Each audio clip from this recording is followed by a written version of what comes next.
이번 챕터에서는 이벤트 트랜스포머에 대해 알아보겠습니다. 스트림은 그림에서 보는 것처럼 또 다른 스트림으로 변환될 수 있습니다.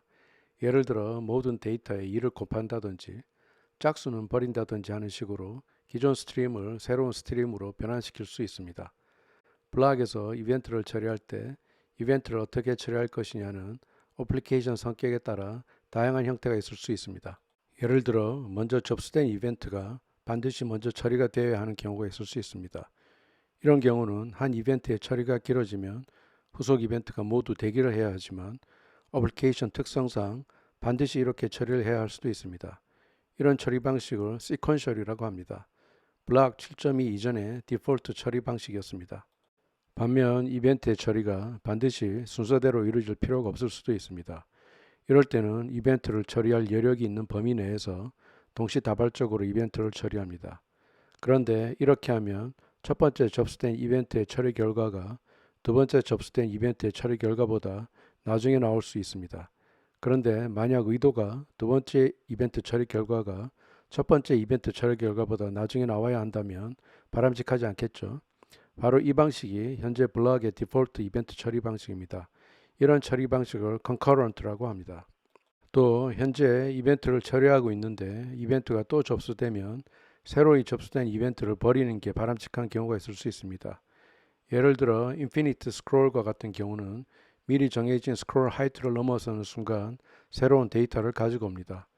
인피니트 스크롤을 다양하게 구현할 수 있지만 데이터를 건너뛰어서 보여주는 것은 의미가 없습니다. 즉 이럴 경우에는 사용자의 다음번 스크롤 이벤트를 무시하는 게 바람직할 수 있습니다. 이런 방식을 드롭퍼블이라고 합니다. 또 현재 이벤트를 처리 중 새로운 이벤트가 들어오면 처리 중인 이벤트는 버리고 새로운 이벤트를 처리하는 게 바람직한 경우가 있습니다. 예를 들어 전통적인 페이지네이션을 구현할 때 세 번째 페이지를 요청하자마자 다섯 번째 페이지를 요청하는 경우 세 번째 페이지 요청은 드롭하고 다섯 번째 페이지 요청을 수행하는 게 바람직합니다. 이런 처리 방식을 리스타터블이라고 합니다. 이런 네 가지 방식의 이벤트 트랜스포메이션을 지원하는 블락 컨커런시라는 패키지를 플러터 블락의 저자이기도 한 펠릭스 안젤로프가 만들었습니다. 그리고 리모트 서버에 검색을 할 때 검색량을 줄이기 위해 사용자가 일정 시간, 예를 들어 500ms 정도 타이핑을 멈췄을 때 사용자가 입력한 검색어를 한꺼번에 보내는 방식으로 구현하는 경우도 흔하게 있습니다. 이런 처리 방식을 디바운스라고 합니다. 이 외에도 이벤트를 다른 스트림으로 변환하는 많은 방식이 있습니다. 이런 식으로 인커밍 이벤트를 처리하는 걸 이벤트 트랜스포메이션이라고 하고 처리하는 함수를 이벤트 트랜스포머라고 합니다. 그리고 블락에서는 이벤트별로 이벤트 트랜스포머를 지정할 수도 있고 앱에서 사용되는 모든 블락에 대해 이벤트 트랜스포머를 지정할 수도 있습니다. 모든 블락에 대해 이벤트 트랜스포머를 지정하는 건 모든 이벤트 트랜스포머별로 해당 이벤트 트랜스포머를 지정한 것과 같습니다. 그리고 블락 오버라이드의 경우에서와 같이 존별로 이벤트 트랜스포머를 지정할 수도 있습니다. 특정 이벤트에 대해 이벤트 트랜스포머를 지정하기 위해서는 커스텀 이벤트 트랜스포머를 제공해야 합니다. 이벤트 트랜스포머는 이벤트 스트림과 해당 이벤트의 이벤트 핸들러인 이벤트 매퍼를 받아 새로운 이벤트 스트림을 리턴합니다. 실제 이벤트 트랜스포머가 앱의 동작에 어떤 영향을 미치는지 간단한 앱을 통해 살펴보겠습니다. 이벤트 트랜스포머라는 앱을 만들었습니다. 패키지로는 이퀘이터블과 플러터 블락 그리고 블락 컨커런시를 인스톨했습니다.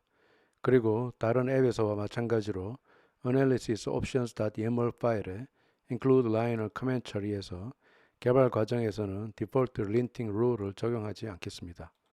앱을 잠깐 보겠습니다. 앱은 화면 한가운데 현재 카운터 값을 표시하고 있고 두 개의 플로팅 액션 버튼이 있어 플러스 버튼을 누르면 일씩 증가하고 마이너스 버튼을 누르면 일씩 감소를 합니다. 앱 자체는 많이 보신 앱이기 때문에 필요한 모든 기능은 만든 상태에서 시작합니다. 이번 시간에는 이벤트 트랜스포메이션이 어떠한 영향을 미치는지 위주로 보도록 하겠습니다. 우선 main.dot부터 간단하게 살펴보겠습니다. 이미 만들어 놓은 카운터 블락을 블락 프로바이더를 이용해 유저 트리에 인젝트를 했습니다. 타이틀은 이벤트 트랜스포머로 수정을 했고 디버그 배너는 표시되지 않도록 했습니다. 스캐폴드의 바디에는 센터 위젯을 줬는데 child는 font size 52.0의 텍스트 위젯입니다. 텍스트 위젯은 context watch를 통해 액세스한 counter block 인스턴스에 state.counter 값을 표시합니다. 첫 번째 플로팅 액션 버튼에서는 context read를 통해 counter block 인스턴스에 add 메소드를 호출하는데 argument로는 increment count 이벤트에 인스턴스를 줍니다. 두 번째 플로팅 액션 버튼에서는 context read를 통해 counter block 인스턴스에 add 메소드를 호출하는데 argument로는 decrement count 이벤트에 인스턴스를 줍니다. 그리고 block 폴더 아래 counter block을 만들었습니다. counter state.dot부터 보겠습니다. counter state는 보시는 것과 같이 앞에서 여러 번 만들었던 counter state와 동일합니다. 다음은 counter event.dot 보겠습니다. increment counter event와 decrement counter event를 만들었습니다. 다음으로는 counter block.dot 보겠습니다. initial state는 counter state.initial factory constructor로 교체했습니다. increment counter event의 event handler로 underscore handle increment counter event를 만들었습니다. decrement counter event의 event handler로는 underscore handle decrement counter event를 만들었습니다. underscore handle increment counter event 함수는 async 함수로 호출되면 4초간 대기 후 1을 증가시킵니다. underscore handle decrement counter event 함수는 async 함수로 호출되면 2초간 대기 후 1을 감소시킵니다. 테스트를 위해 에뮬레이터를 실행시켰습니다. 먼저 플러스 버튼을 누르고 바로 마이너스 버튼을 눌러보겠습니다. 현재는 onEventAPI의 트랜스포머에 아무것도 지정하지 않았기 때문에 디폴트로 concurrent behavior를 가지게 됩니다.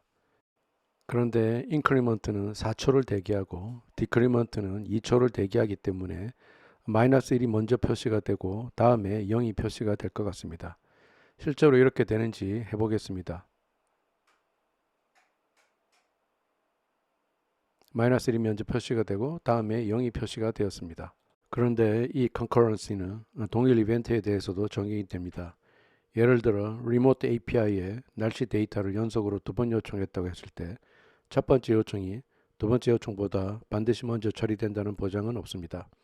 이렇게 되면 두 번째 요청이 먼저 표시되고 다음에 첫 번째 요청이 표시될 수도 있습니다. 제가 여기서 마이너스 버튼을 3번 빠르게 눌러 보겠습니다. 시간이 좀 지나서 마이너스 3이 표시되는 걸 확인할 수 있습니다.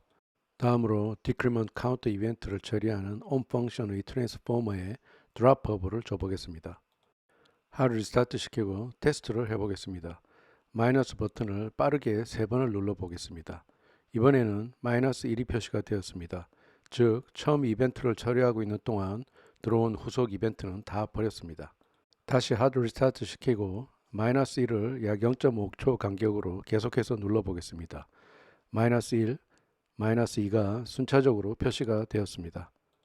이제 드롭업을 리스타터블로 바꿔보겠습니다. 하드 리스타트 시키고 실행을 시켜보겠습니다. 마이너스 버튼을 계속해서 눌러보겠습니다. 제가 계속해서 누르는 동안에는 0이라는 숫자가 변하지를 않는 걸 확인했습니다. 즉 새로운 이벤트가 들어오면 기존 이벤트를 계속해서 캔슬하니까 이런 상황이 벌어졌습니다. 다음으로 sequential transformer를 적용해 보겠습니다. on increment count event API 및 on decrement count event API 모두의 트랜스포머에 sequential을 주겠습니다. 하드 리스타트 시키고 테스트를 해보겠습니다. 어떤 결과를 예상하시나요? 먼저 플러스 버튼을 누르고 바로 마이너스 버튼을 눌러 보겠습니다. 마이너스 1이 먼저 표시가 되고 다음에 0이 표시가 되었습니다. 디폴트 비헤이비어인 concurrent와 차이가 없는 것 같습니다. 왜 이럴까요? 각 이벤트는 자기 자신의 이벤트 버킷을 가집니다. 그렇기 때문에 트랜스포머에 시퀀셜을 주면 각 이벤트들은 자신의 버킷 내에서는 시퀀셜하게 프로세스가 되는데 여러 이벤트 버킷들은 concurrent하게 실행이 될 수 있습니다. 버전 7.2 이전에 비헤이비어를 구현하기 위해서는 블록 내 모든 이벤트를 캐치할 수 있는 싱글 버킷을 만들어야 합니다. on increment count event API와 on decrement count event API를 커맨드 처리하고 increment count event와 decrement count event를 모두 처리할 수 있는 catch all event handler를 만듭니다. increment count event와 decrement count event 모두는 count event의 서클레이스이므로 onCountEvent API를 만듭니다. 이벤트의 타입을 체크해서 increment count event면 underscore handle increment count event를 호출하고 이벤트 타입이 decrement count event면 underscore handle decrement count event를 호출합니다. hard 리스타트 시키고 테스트를 해보겠습니다. 플러스 버튼을 먼저 누르고 바로 마이너스 버튼을 눌러보겠습니다. 먼저 1이 표시되고 다음에 0이 표시됩니다. 우리가 원했던 방식대로 시퀀셜하게 실행이 됩니다. 나중에 만들 투두 앱에서는 커스텀 이벤트 트랜스포머를 적용시키는 예를 볼 예정입니다. 이상으로 이벤트 트랜스포머에 대해 알아봤습니다.